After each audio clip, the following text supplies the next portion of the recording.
علی بھائی اگلا سوال ہے، میں پاکستان پولیس میں ایک آفیسر ہوں اور میں نے ماسٹر ڈگری کر رکھی ہے۔ میں انتہائی ایمانداری کے ساتھ اپنے فرائض سر انجام دیتا ہوں۔ آپ کی ویڈیوز بڑے شوق سے دیکھتا ہوں اور باقی دوستوں کو شیئر بھی کرواتا ہوں۔ پوچھنا یہ ہے کہ بعض اوقات مدعی کی جانب سے کیس کی پیروی کے لیے خود سے ہی رقم کی آفر ہوتی ہے جو ہم قبول کر لیتے ہیں، کیونکہ حکومت کی طرف سے جو فکس رقم ملتی ہے جس میں کورٹ کیس چلانا ممکن نہیں ہوتا، کیا یہ رقم لینا جائز ہے؟ دیکھیں جی، یہ ایک اعتبار سے تو مشکل سوال ہے۔ سب سے پہلے تو ہم سلوٹ کرتے ہیں ایسے لوگوں کو جو ایمانداری کے ساتھ اتنی بڑی ڈگری لے کر بھی پولیس کے محکمے میں 40-50 ہزار کی نوکری، اتنے کی نوکری ہوگی ان کی، کر رہے ہیں۔ تو یہ تو حقیقت بات ہے کہ میں نے پہلے بھی، میرے آپ کو پتہ ہے پولیس کے حوالے سے آلریڈی ایک کلپ آ چکا ہے یوٹیوب پہ، آپ جا کے لکھیں لیڈی پولیس آفیسر، تو وہ جو ایک لیڈیز میں سے تھیں ایک، ان کے اوپر چند نمازیوں نے حملہ کیا کراچی کے اندر، تو اس میں نے بتایا تھا کہ پولیس کو ریسورسز ہماری حکومتیں نہیں دیتی۔ جس طرح ہم اپنی فوج اور ایجنسیز کو بجٹ دے رہے ہیں نا، اس سے آدھا بجٹ بھی اگر پولیس کو دیں تو ہماری یہ سول ایجنسی ان سے بہتر نہیں تو ان کے برابر کام کر کے دکھا سکتی ہے، اور اس کے پیچھے ایشوز یہی ہیں۔ میری کئی ایک پولیس آفیسرز کے ساتھ ڈسکشن ہوئی ہے، وہ کہتے ہیں بعض اوقات ہم مجرموں کو پکڑ لیتے ہیں لیکن چھوڑنا اس لیے پڑتا ہے کہ اب ان کو عدالت کے سامنے جب پیش کریں گے اور گاؤں ایریا سے شہر لے کے جانے کا خرچہ ہے وہ ہمیں فکس 5,000 روپیہ یا 5,500 روپیہ حکومت دیتی ہے۔ تو اگر مجھے 3 شرابیے پکڑ کے ایک چھوٹے گاؤں سے لاہور لے کے جانے پڑ جائیں اور وہاں سے واپسی پر اور ان کو روٹی بھی کھلانی پڑ جائے تو میرے پورے مہینے کا ٹی اے ڈی اے فارغ، اگلے دن تو میں مجرم پکڑ ہی نہیں سکتا، اور اگر پکڑوں گا تو مجھے چھوڑنا پڑے گا کیونکہ میں کیس کی پیروی نہیں کر سکتا، اور اس وجہ سے کئی ایک مجرم چھوٹ جاتا ہے۔ البتہ جہاں کہیں مخالف پارٹی انوالو ہوتی ہے نا، وہاں پہ ان کو پھر یہ ایج مل جاتا ہے کہ مخالف پارٹی جو حق پہ ہوتی ہے اور انہوں نے اپنا کوئی دشمن پکڑوایا ہوتا ہے تو وہ پیسہ لگانے کے لیے تیار ہو جاتی ہے۔ ان کو بھی پتہ ہے کہ پولیس والوں کے پاس تو ٹی اے ڈی اے نہیں، تو یہ بیچارے چھوڑ ہی دیں گے۔ یہ میں ایماندار پولیس آفیسرز کی بات کر رہا ہوں، بے ایمانوں کی نہیں۔ بے ایمانے تو اس سے ڈبل پیسہ لے کے تو ان کو مجرموں کو چھوڑ دیں گے، ان کی تو بات نہیں کر رہا، ایماندار پولیس آفیسر، اور ان کے لیے واقعی حقیقت ہے کہ زندگی ہینڈ ٹو ماؤتھ گزر رہی ہوتی ہے۔ بل میں پہلے آپ کو ایک سٹرکٹ حدیث بتا دیتا ہوں، بخاری اور مسلم دونوں میں حدیث ہے، نبی علیہ السلام نے زکوٰۃ کے جو عاملین ہیں، جو سورہ التوبہ کی آیت نمبر 60 میں آیا ہے کہ جو زکوٰۃ کے کلیکٹ کرنے والے لوگ ہیں نا، زکوٰۃ کے 8 مصارف میں سے ایک مصرف ان کی تنخواہیں بھی ہیں، ان کی تنخواہ زکوٰۃ میں سے جائے گی جو زکوٰۃ کلیکٹ کر رہے ہیں۔ تو جب زکوٰۃ کے کلیکٹر واپس آتے تھے، بخاری مسلم کے الفاظ ہیں، جو زکوٰۃ انہوں نے کلیکٹ کی ہوتی تھی، یعنی بھیڑوں کی، بکریوں کی، اونٹ کی، گائے کی، وہ بیت المال میں جمع کرواتے تھے، اور کچھ ان کو گفٹ ملے ہوتے تھے۔ وہاں لوگ فیاض قسم کے لوگ بھی ہوتے ہیں نا کہ چلو جی یہ 40 بکریاں تو ہماری طرف سے زکوٰۃ ہے، یہ 1 بکری تو بھی لے جا۔ تو کہتے تھے یہ وہ ہے جو ہم نے زکوٰۃ اکٹھی کی، اور یہ سر بخاری اور مسلم دونوں میں ہے، مشکات میں پہلی جلد میں زکوٰۃ والے چیپٹر میں آپ کو حدیث مل جائے گی۔ اور کہتے تھے یہ جو کچھ بکریاں ہیں نا، یہ ہمیں لوگوں نے گفٹ کیے ہیں، یہ بیت المال کے لیے نہیں، یہ ہمارا گفٹ ہے۔ تو نبی علیہ السلام کہتے تھے نہیں، یہ بھی بیت المال میں جائے گا، تم جا کے اپنے ماں باپ کے گھر میں بیٹھو، اپنی ماں کی گود میں جا کے سر رکھو، میں دیکھتا ہوں کہ تمہیں وہاں پر کون یہ گفٹ دیتا ہے۔ نبی علیہ السلام کے الفاظ ہیں، کیونکہ تمہیں اس پوسٹ کی وجہ سے گفٹ ملا ہے۔ اس طریقے سے پولیس کو، فوج کو، جوڈیشری میں جو ادارے ہمارے ٹیکسز کے اوپر تنخواہیں لے رہے ہیں اور گورنمنٹ ان کو تنخواہیں دے رہی ہے، فی سبیل اللہ تو کوئی بھی کام نہیں کر رہا اللہ کے فضل سے، ویسے کہتے ہیں جناب ہم ملک و قوم کے لیے جانیں دیں گے، آج تنخواہیں بند کریں تو میں دیکھتا ہوں کتنے جانے دینے والے جانے دیتے ہیں، بہت کم لوگ ہیں، حقیقت بات ہے۔ اب میں اپنے آپ کو بھی اس میں انکلوڈ کرتا ہوں۔ تو اس طرح کے جو محکموں میں لوگ کام کرتے ہیں وہ تنخواہیں لے رہے ہیں، اب وہ چونکہ آلریڈی تنخواہ لے رہے ہیں، اب اس تنخواہ میں ایڈ ہو کے جو گفٹ ان کو ملتا ہے نا سر، وہ ان کے لیے حلال نہیں ہوگا۔ لیکن جو اسپیسیفک کیس انہوں نے بیان کیا نا، اس میں اس کے حلال ہونے کی گنجائش اس حوالے سے نکل سکتی ہے، اور صرف اتنی کہ جتنا اس کیس کے اوپر خرچہ ہے، کہ مدعی کہتا ہے کہ سر آپ یہ مجرمین کو وہاں نہیں لے کے جا سکتے، ان کو لے کے جانے کا اور آپ کے جانے کا گاڑی کا میں بندوبست کر دوں گا، وہاں کے کھانے کا آپ کا بندوبست کر دوں گا، ٹھیک ہے، اور واپسی وہاں پہ رہائش کا اگر ایشو ہوا، کوئی 2-3 دن رکنا پڑا، یہ سارے کورٹ کچہری میں جو خرچے ہوتے ہیں کچھ ڈاکومنٹس نکلوانے کے لیے وہ میں کر دوں گا, آپ جو ہے میرے کیس کو پروسیڈ کریں. تو اس کا وبال پھر حکومت وقت اور پرائم منسٹر کو جا رہا ہوگا کہ انہوں نے ایسا نظام کیوں نہیں قائم کیا کہ ایک عام آدمی کو پیسہ نہ لگانا پڑے. لیکن وہ پولیس آفیسر اس کی مد میں جو کچھ لے رہا ہے, لیکن یہ نہ ہو کہ خرچہ 10,000 ہونا ہے تو وہ لاکھ روپے لے لے. یہ اب اس نے خود فیصلہ کرنا ہے کہ جتنا خرچہ ہو رہا ہے اتنا ہی وہ خرچہ لے اس میں سے, کہ تاکہ اس کو پروسیڈ کر سکے. اور پھر ہمارے ان اداروں میں کام کرنے والے لوگوں کو چاہیے کہ یہ چیزیں پبلکلی ہائی لائٹ کریں. میرے ساتھ تو رونا روتے رہتے ہیں لوگ, لیکن ان کے آفیسرز کا تو کام ہے نا کہ ان چیزوں کو ہائی لائٹ کریں. جس طرح جب کبھی ان کے پولیٹیکل مفاد آتے ہیں تو آپ دیکھیں کہ یہ اتنی جرت کرتے ہیں کہ یہ سٹنگ چیف منسٹر کے خلاف بھی جا کے تو بولنا شروع کر دیتے ہیں. آپ کو پتہ ہے نا سندھ میں جو ایکس جو تھا آئی جی, وہ آئے دن اس کی ایک سٹیٹمنٹ آ جاتی تھی چیف منسٹر کے بارے میں. حالانکہ تیری اوقات کیا ہے کہ تو چیف منسٹر کے بارے میں بات کر رہا ہے. ایسے لوگوں کے اوپر تو سو موٹو لے کے سپریم کورٹ کو چاہیے ان کو اندر کرے کہ یہ ان لوگوں کو یہ طریقہ ہے کہ سیاستدان کے اوپر سارے شعر ہیں کہ وہ بولنا شروع کر دیتے ہیں. تو جب ایک سرکاری ملازم کا کیا کام ہے کہ وہ پولیٹیکل معاملات میں دخل دے, جبکہ وہ ایک پوسٹ پہ بیٹھا اور پھر کنٹراورشل چیزوں کے اوپر بول رہا ہے. وہ پارٹی تو نہ بنے. وہ تو جہاں یہ بول رہے ہوتے ہیں وہاں یہ بھی بولا کریں نا کہ ہمارے ساتھ یہ ایشوز ہیں جس کی وجہ سے ہم اپنے معاملات کو لے کے نہیں چل سکتے, اور اس میں یہ رونا پیٹا کرے تاکہ آج جس طرح ڈیفنس کے اداروں کو اتنا بھاری بھرگم بجٹ ملتا ہے, ٹھیک ہے, ان کو بھی بجٹ تھوڑا حکومت انکریز کر دے. وہ پنجابی کہتے ہیں روو نہ تو ماں بھی دودھ نہیں دیندی, یعنی بچہ روتا ہے اسی وقت ماں دودھ پلاتی ہے نا. ماں کتنی محبت کرتی ہے بچے سے, لیکن وہ بھی دودھ اسی وقت پلاتی ہے اسے جب بچہ روتا ہے.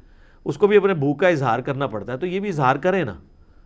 تو باقی جو اس میں تو مجھے یہاں تک یعنی انہی آفیسرز نے بتایا کہ جی ہم لوگوں کی تو تنخواہیں تھوڑی سی ہیں, تو ہمارا پورا خرچہ جو ہے نا ہمارے علاقے کے لوگوں نے اٹھایا ہوا ہے. مکان بھی ایک کرائے پہ کہتے ہیں لے کے دیا ہوا ہے, اور تھوڑا بہت کچن کا نظام بھی وہ چلا دیتے ہیں, اور آگے پیچھے جو جانا ہوتا ہے وہ گاڑی میں پٹرول بھی ڈلوا دیتے ہیں. تو میں نے پوچھا جی جو آپ کو تنخواہ ملتی ہے, وہ کہتے ہیں ہم نے تو اپنا اے ٹی ایم کارڈ اپنی وائفس کو دیا ہوا ہے, وہ پوری تنخواہ نکال کے استعمال ہوتی ہیں. تو وہ کہتے ہیں جتنی ہماری تنخواہ ہے نا 40 یا 50 ہزار, اتنا ہی ہمارا دوسرے شہر میں رہنے کا خرچہ بھی ہے. ظاہر ہے خرچہ تو ہو جاتا ہے دوسرے سٹی کے اندر, کھانا پینا رہائش یہ وہ. تو کہتے ہیں تنخواہ میں تو ہماری ساری تنخواہ ادھر لگ جائے. تو پھر اسلامی بھائی جو ہیں ان کی خدمت کرتے ہیں. تو یہ اتنے بڑے لیول کے اوپر جو خدمات لے رہے ہیں نا, یہ تو ڈاؤٹ فل ہے. باقی اگر کوئی سمجھتا ہے کہ اس سے معاملات میں نہیں اس کے ساتھ چلا سکتا, ٹھیک ہے نوکری چھوڑ دیں. کیوں اپنے آپ کو دوزخ کی آگ میں جھونکنا ہے؟ کیونکہ آپ اگر حرام کا یہ معاملہ کریں گے تو یہ تو سر بہت سٹرکٹ ہے. بخاری مسلم دونوں میں حدیث ہے, جس نے ایک بالشت بھی زمین کسی کی دبائی تو 7 زمینوں کا توق اس کے گلے میں ڈالا جائے گا. یہ تو ایک مثال کے طور پہ ہے نا کہ اتنا سا بھی ناحق کسی کا مال لیا تو 7 زمینوں کا توق ڈالا جائے گا, چاہے وہ زمین کی فارم میں ہو, چاہے وہ کرنسی کی فارم میں ہو, چاہے گولڈ کی فارم میں ہو. یہ بہت کریٹیکل ایشو ہے. پولیس والے تو پولیس رات کے اوپر چل رہے ہیں جی, سیدھی سی بات ہے. اگر کراس کرنے میں کامیاب ہو گئے تو سیدھے جنت میں, اور اگر راستے میں پھنس گئے تو کٹ کے سیدھا دوزخ میں. اور یہ صرف پولیس والے نہیں ہیں, ایجنسیز کے لوگ بھی, اور فوج کے لوگ بھی, جوڈیشری کے لوگ بھی, اور پرائم منسٹر بھی, چیف منسٹر بھی, جتنے جو ہے وہ حکومتی عہدوں پہ بیٹھے ہوئے ہیں, وہ سب کے سب جو ہے نا وہ اس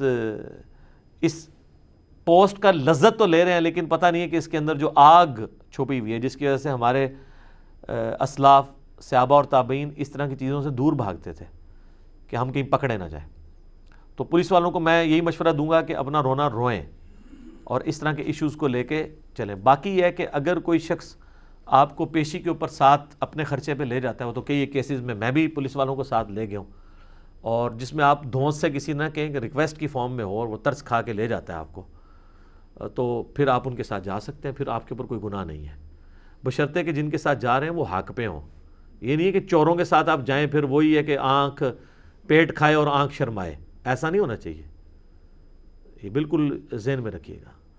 اور پھر اگر مظلوم غریب ہے تو پھر آپ اپنی جیب سے بھی اگر لگانا چاہتے ہیں تو ضرور لگائیں. اگر اس کی آپ مدد نہیں کر سکتے, کم از کم ظالموں کا ساتھ تو نہ دیں, کہ جو پیسے والے لوگ ہیں آپ ان کا ساتھ دیں.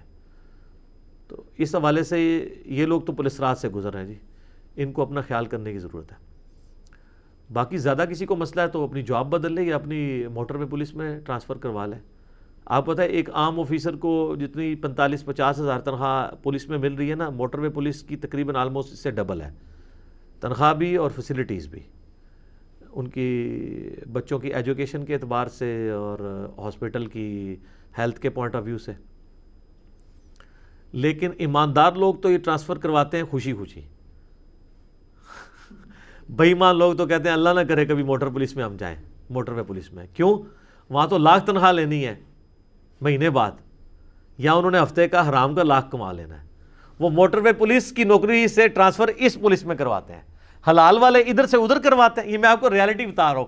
یہ پولیس والے جب میری ویڈیو دیکھ رہے ہوں گے نا تو وہ سمجھ رہے ہوں گے کہ جناب دائیاں کو ٹھڈ نہیں چھپے ہوتے، یعنی جو دائیاں ہوتی ہیں نا ان سے پیٹ نہیں چھپے ہوئے ہوتے. تو وہ یہ اس طریقے سے ایماندار آدمی تو ادھر جانے کی کوشش کرتا ہے، اور بے ایمان آدمی کہتا ہے جناب میں کدھر سوٹ دیتا ہوں، انہوں سے پکھا مارن لگے نا، وہ ادھر آنے کی کوشش کرتا ہے.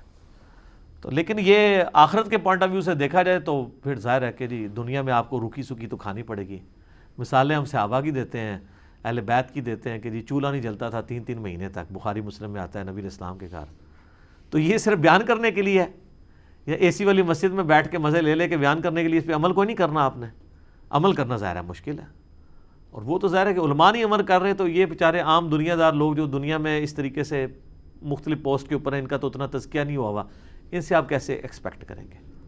باقی آپ کو پتہ ہے پولیس کے ہاتھ ہمیں بھی لگے ہیں، لیکن اس کے باوجود ہم کہتے ہیں کہ پولیس اوورال ایک مظلوم طبقہ ہے. اگرچہ کئی ایک ان کی اپنی غلطیاں بھی ہیں جس کی وجہ سے ان کو لوگ برا سمجھتے ہیں، لیکن گورنمنٹ نے بھی ان کو جس طریقے سے یعنی ڈراموں کے ذریعے یا اور طریقوں سے بدنام کیا ہے، تو اس میں ان کا بھی پورا ہاتھ ہے. تو یہی ہم جناب کہیں گے کہ جناب بچ جائیں. آپ اپنا مفتی آپ کے اندر بیٹھا ہے، صحیح مسلم میں حدیث ہے گناہ وہ جو تیرے دل میں کھٹکے اور تو ڈرے کہ لوگوں کو پتہ نہ چل جائے. اور جامعہ ترمذی میں حدیث ہے، حسن ابن علی کہتے ہیں مجھے نبی علیہ السلام نے کہا تھا کہ بیٹا جو چیز تجھے شک میں ڈال دے اس کو چھوڑ دینا، سچائی اطمینان عطا کرتی ہے اور جھوٹ بے سکونی دیتا ہے. یہ 2 حدیثیں آپ لے لیں تو اندر کا مفتی آپ کا خود آپ کو بتا دے گا کہ کون سی چیز صحیح ہو رہی ہے کون سی غلط. لیکن اندر کا مفتی یہ نہ کہے کہ فلاں تو اتنا کھا رہا ہے تو میں تو صرف اتنا سا کھا رہا ہوں، فلاں جو ہے وہ گٹر کے پانی سے پورا جگ پی رہا ہے، میں تو صرف آدھا گلاس پی رہا ہوں. نہیں، یہ نہیں. ریالٹی میں ہر بندے کو پتہ ہوتا ہے. بڑے بھولے بن کے مجھ سے پوچھ رہے ہوتے ہیں جائز ہے کہ نہیں. تو سر ہماری تو کوئی چیز ٹیک پہ نہیں لگی، ہم تو فوراً کہہ دیں گے حرام ہے، اور حلال ہوگی تو فوراً کہہ دیں گے حلال ہے. اس لیے کہ ہمیں تو کوئی آپ جانے آپ اور اللہ کا معاملہ ہے. ہم کیوں کرٹسی میں آ کے تو کسی کو غلط بات بتا دیں گے. مجھ سے کئی لوگ بڑے جناب وہ پیار اور محبت کی پینگیں بڑھا کے تو پھر اینڈ پہ وہ ایک سوال کرتے ہیں، وہ ایکسپیکٹ کر رہے ہوتے ہیں کہ ہم جتنے اس کے سامنے اپنا احترام یا لاڈ کر رہے ہیں تو یہ ہماری مرضی کا فتویٰ دے گا. تو اسی تو ننگی تلوار ہاں. مولا علی گل ہے، مولا علی گل ہے کہ یا گوشہ نشینی ہوئے گی یا انصاف ہوئے گا.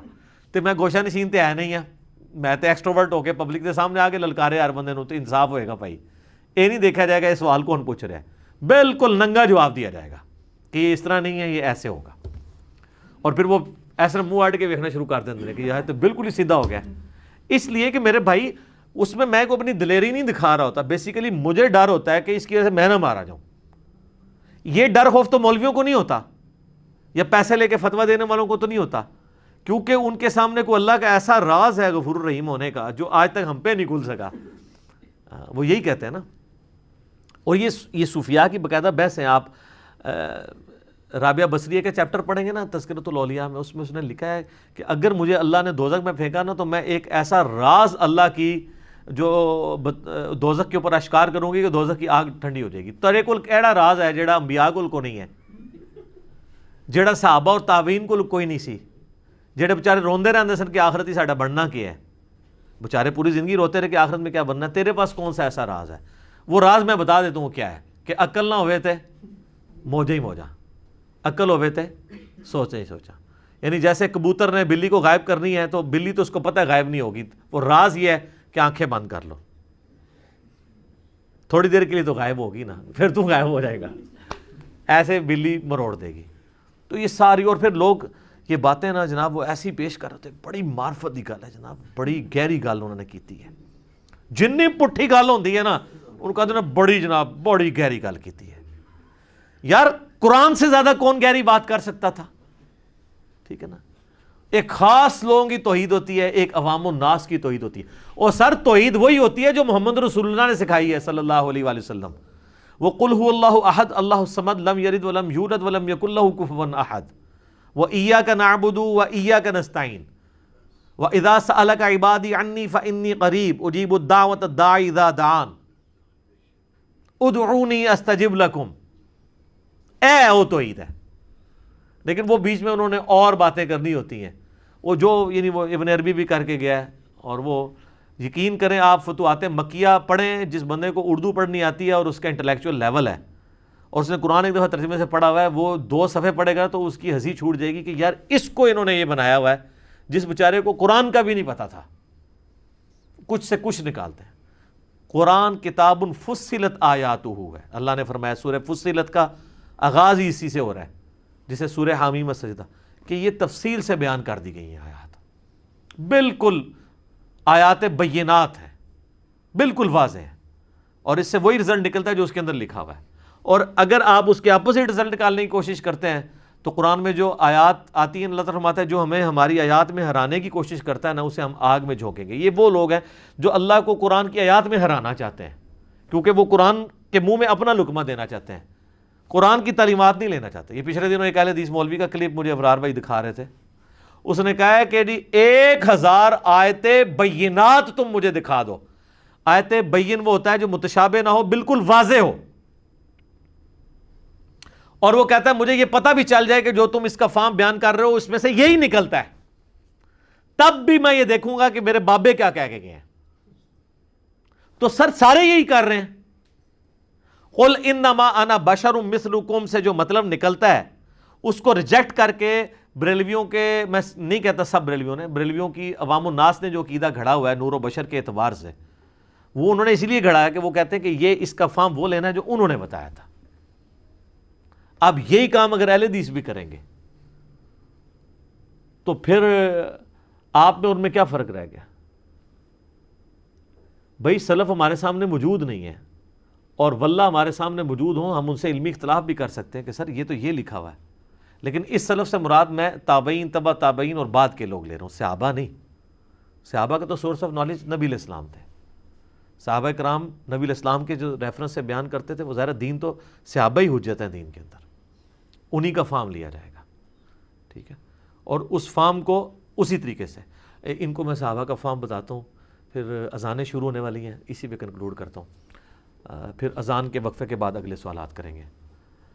صحیح بخاری میں حدیث ہے, جنگ جمل کا وقت قریب تھا.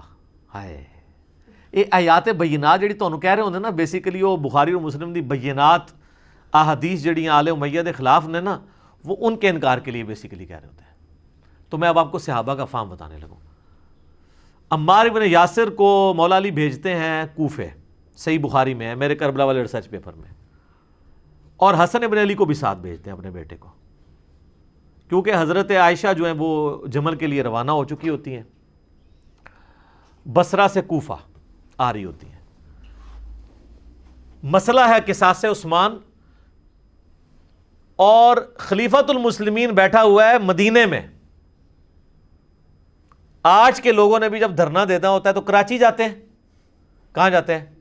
اسلام آباد, کیونکہ وہاں پرائم منسٹر بیٹھے ہوئے ہیں. یہ لاجیکل چیز ہے. اب خلیفۃ المسلمین مدینہ شریف بیٹھے ہوئے ہیں, لیکن اہل جمل جو ہیں وہ مدینہ شریف نہیں جا رہے, وہ اپنا پورا جتھا بنا کے, پارٹی بنا کے کوفے جا رہے ہیں خود بدلہ لینے کے لیے, یعنی ریٹ آف دی گورنمنٹ کو چیلنج کرنے, قانون کو ہاتھ میں لینے کے لیے. تو مولا علی کو پھر مجبوراً بھیجنا پڑا عمار ابن یاسر اور حسن ابن علی کو. تو اس میں الفاظ ہیں بخاری کے کہ حسن ابن علی جو ہے ممبر کی اوپر والی سیڑھی پہ بیٹھتے ہیں, حالانکہ عمار ابن یاسر سے ان کی 1/3 عمر ہے. عمار ابن یاسر اس وقت آلموسٹ 90 سال کے ہو چکے ہوئے تھے, تو حسن ابن علی تو بہت چھوٹی عمر کے تھے. حسن ابن علی کی اس وقت ہارڈلی عمر جو ہے وہ 30 سال کے قریب ہوگی بمشکل. نبی علیہ السلام کی وفات کے وقت حسن ابن علی کی عمر تھی 7 سال, تو 11 ہجری کے اندر آپ علیہ السلام کی وفات ہوئی ہے. تو یہ صفین جو ہے وہ 37, تو آپ دیکھ لیں وہ آلموسٹ 30 سال کے قریب ہوتی. اور وہ عمار ابن یاسر خطبہ دیتے ہیں کہ لوگوں اللہ نے تمہیں آزمائش میں ڈال دیا ہے, ایک طرف دنیا اور آخرت میں تمہارے نبی کی بیوی ہیں، یعنی حضرت عائشہ کی رسپیکٹ نہیں انہوں نے کام کی. آخرت میں بھی جب بیوی کہہ دیا تو جنتی خاتون مان لیا نا. اور قربان جاؤں امام بخاری نے اس حدیث کو حضرت عائشہ کی جو فضیلت پہ چیپٹر باندھا ہے نا اس میں بھی ڈال دیا ہے، کچھ چھپا کے نہیں لکھا. یہ کہتے ہیں نا جی وہ ڈھونڈ کے حدیث ہے. اب مجھے بتائیں حضرت عائشہ کی فضیلت میں اگر کوئی بخاری کھولے گا تو وہ اس حدیث کے اوپر پہنچ جائے گا، پھر گستاخ ہو جائے گا انہاں دے نزدیک. تو گستاخ انہوں کون کر رہا ہوئے گا؟ امام بخاری، نعوذ باللہ.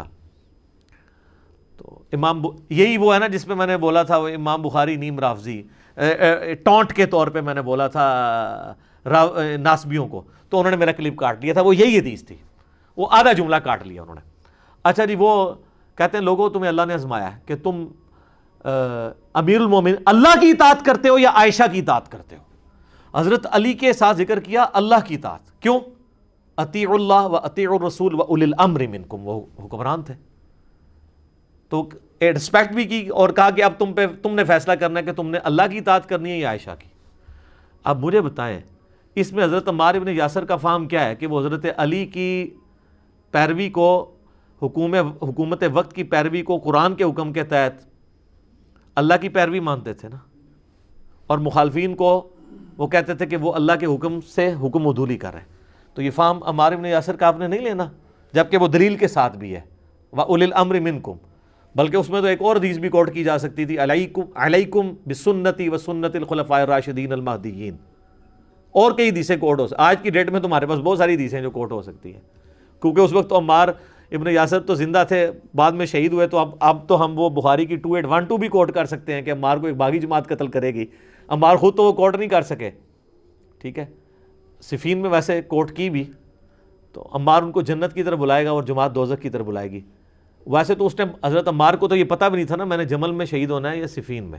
جمل بھی جو حضرت طلحہ زبیر اور سیدہ عائشہ ہارے ہیں وہ اسی وجہ سے کہ حضرت عمار کو جب حضرت علی کی طرف دیکھتے تھے نا تو کئی لوگ جنگ چھوڑ کے چلے جاتے تھے، کیونکہ یہ حدیث متواتر سب کو پتہ تھی.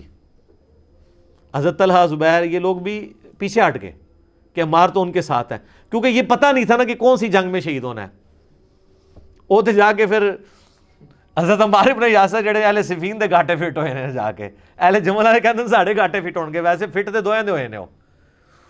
انہوں نے اس طرح ہو گئے کہ انہوں نے میدان چھوڑنا پیا، دوسروں کے اس لیے ہو گیا کہ وہ آج تک بھگت رہے ہیں اس کو.